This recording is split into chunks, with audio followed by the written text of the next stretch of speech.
Have you ever noticed that some people never say anything openly offensive, yet something about them still makes you want to keep your distance? It may not be a personality clash, and it may have nothing to do with different values. Sometimes, a few unconscious habits are quietly damaging every interaction they have. Some people are capable and easy to talk to, yet others rarely open up to them, invite them back, or want to spend more time around them. The real problem is usually not one major mistake. It is hidden in the small details they assume do not matter. And the uncomfortable truth is, you may be doing some of them every day without realizing it. The first habit, and one of the fastest ways to kill someone's interest in a conversation, is constantly checking your phone while they are talking. You may only be checking one message or making sure you did not miss something from work, but the other person receives a very different signal. Any notification on your screen is more important than the conversation happening in front of you. You do not need to stare into their eyes the entire time, but you should make it obvious that you are present. If you cannot give someone a few uninterrupted minutes of attention, why should they believe you genuinely care about what they are saying? The second habit is interrupting before the other person finishes. Why does interrupting damage a conversation so quickly? Because you may think you are showing enthusiasm or thinking fast, while the other person feels that you were never listening. You were simply waiting for your turn to speak. Even when you correctly guess what they were about to say, you still take away their chance to express the thought in their own way. Predicting the end of someone's sentence is not the same as understanding them. Interrupt often enough, and people slowly stop sharing with you. The third habit is turning every conversation back to yourself. Someone says they have been overwhelmed at work, and you immediately respond, "You think that's bad? Let me tell you about my week." Someone shares a travel story, and within seconds, you are talking about your own vacation. You may believe you are creating a connection by sharing a similar experience, but when it happens every time, the other person starts to feel that their story is only an opening for you to talk about yourself. A good conversationalist is not the person with the most stories. It is the person who makes others want to keep talking. The fourth habit is scanning the room while someone is speaking to you. You may simply be observing what is happening around you or checking whether you recognize anyone. But the person in front of you may receive a different message. You are looking for someone more important. This becomes especially obvious at parties, dinners, conferences, and networking events. Your body is still standing in front of them, but your eyes are already searching for the next person. You have not ended the conversation, yet you have already made them feel replaceable. So, what makes someone seem unreliable? Is it always one major betrayal? Usually not. Trust is often damaged by small promises the speaker barely remembers making. The fifth habit is casually promising things and then failing to follow through. I'll send that to you later. We should get lunch next week. I'll take care of it. You may say these things because you want to sound friendly or because you do not want to say no in the moment. But the other person may hear them as real commitments.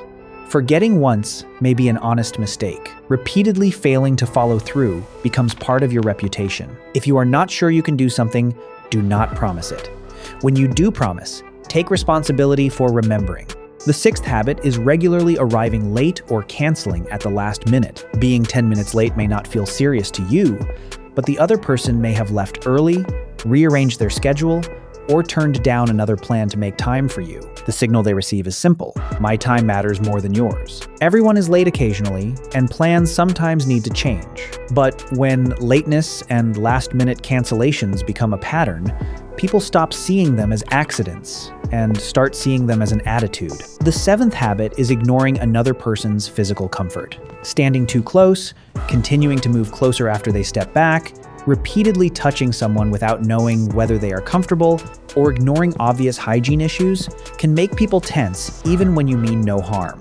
Social awareness is not only about what feels normal to you, it is about noticing the signals the other person is giving you. When someone creates more distance, turns their body away, or visibly becomes uncomfortable, pay attention. The eighth habit is trash talking, someone who is not there. You may think you are building a connection by criticizing a coworker, friend, or family member.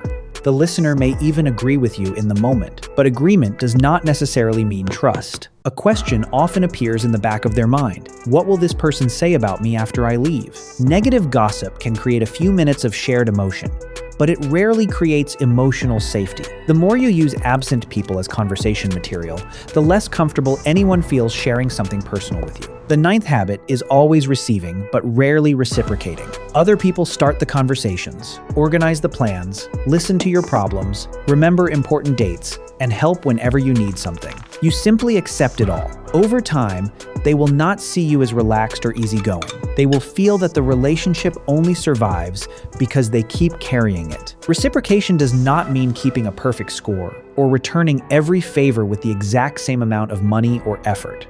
It means that when the other person needs support, you are also willing to show up. When they have initiated several times, you initiate once. When they have listened to you, you make space to listen to them. Healthy relationships do not need to be perfectly equal every day, but they cannot remain one-sided forever. These 9 habits may look completely different, but they send similar messages. Checking your phone tells someone they are being ignored. Repeatedly breaking small promises tells them you are unreliable. Turning every topic back to yourself tells them you are not genuinely interested.